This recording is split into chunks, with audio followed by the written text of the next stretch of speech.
Salut et bienvenue dans le vlog numéro 3. Aujourd'hui, je vous parle du projet que j'ai en ce moment. Vous savez, le projet dont je vous ai parlé avant-hier. Celui pour lequel j'ai commencé à constituer une sorte de dossier dans l'objectif de recruter des gens, vous vous souvenez? Alors le projet, en fait, c'est un projet de jeu vidéo. C'est un jeu vidéo musical qui a la particularité de se jouer avec un vrai piano. Alors vous allez me dire comment on peut jouer un jeu avec un piano? Eh bien la réponse c'est simple, c'est grâce à la connexion MIDI. Pour ceux qui ne connaissent pas, MIDI, ça veut dire Musical Instrument Digital Interface. Donc ça veut dire interface numérique pour les instruments de musique.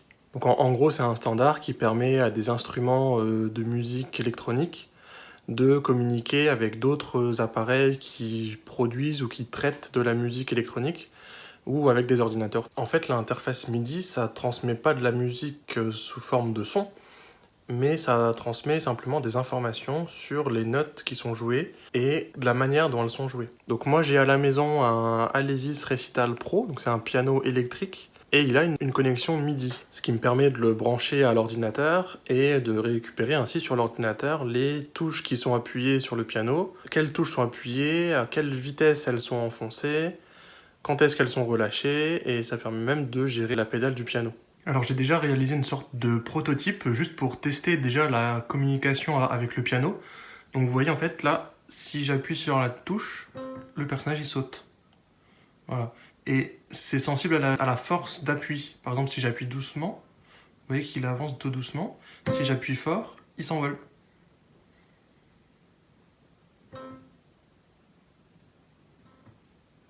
C'est pas du tout le jeu final, hein, c'est juste un prototype pour voir techniquement ce qui est possible de faire ou pas. Deuxième chose que je voulais vous dire aujourd'hui, tout à l'heure je suis allé me balader dehors pour prendre des photos.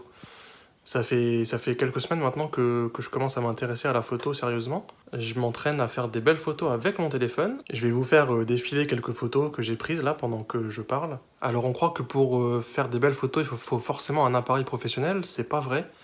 On peut très bien commencer la photo avec un téléphone. Pour faire des belles photos, c'est pas l'appareil qui fait de vous un bon photographe, c'est vous qui devez être bon et savoir comment faire de bonnes photos. Un appareil pro, ça vous permettra de faire de bonnes photos si vous savez comment faire, mais c'est pas parce que vous avez un appareil pro que d'un coup vous serez un bon photographe. Moi je m'entraîne pour l'instant avec mon téléphone, donc en fait j'essaye de trouver des choses intéressantes à photographier, trouver des angles de vue intéressants, des cadrages intéressants. Voilà, le but c'est vraiment de travailler sur le cadre et la composition pour essayer de faire des photos qui sont visuellement intéressantes et aussi qui essayent de raconter quelque chose. Ou quand on voit la photo, finalement ça raconte une histoire. J'aime bien faire des sorties photos comme ça, je me balade, je prends le temps de marcher et surtout de regarder les choses autour de moi. Vraiment, quand on fait de la photo, on regarde le monde différemment, on cherche toujours des détails, des choses intéressantes à voir. Et ça j'aime bien, ça fait voir les choses sous un autre angle. Depuis que je fais des sorties photos, je vois mon quartier différemment. Et je vois des choses que j'avais jamais vues. Alors je voulais aussi revenir sur le vlog d'hier, avec toujours cette problématique de durée d'upload.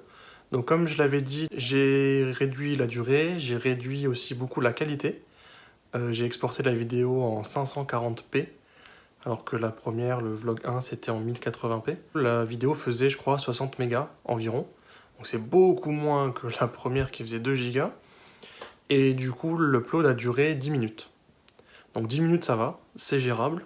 Je pense que la qualité, ça passe. Donc je pense que pour les vlogs suivants, je vais faire comme ça. Voilà, c'est tout pour aujourd'hui. Pensez au pouce bleu, abonnez-vous si vous voulez. Et on se retrouve demain pour le prochain vlog. Ciao! En fait, à chaque fois qu'on appuie, le personnage, il saute vers le haut. Mais y compris quand il est déjà en l'air, en fait. Donc on peut le relancer.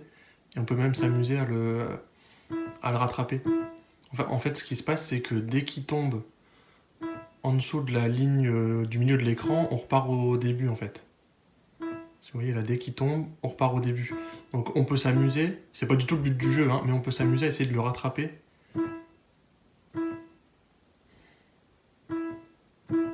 Enfin bref, voilà.